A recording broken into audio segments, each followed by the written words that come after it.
పా పార్వతీపురం నుంచి పాలకొండ జర్నీ. గోనుబై విలేజ్లో 5వ శంకరావం హిందూ సమ్మేళనం సభకు వెళ్తున్నా.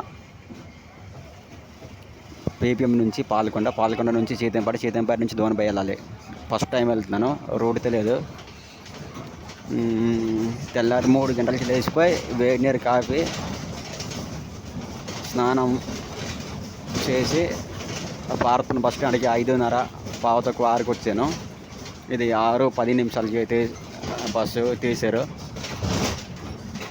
పార్వతీపురం టు పాలకొండ 55 రూపాయలు ఛార్జీ ఆర్టీసీ బస్సు.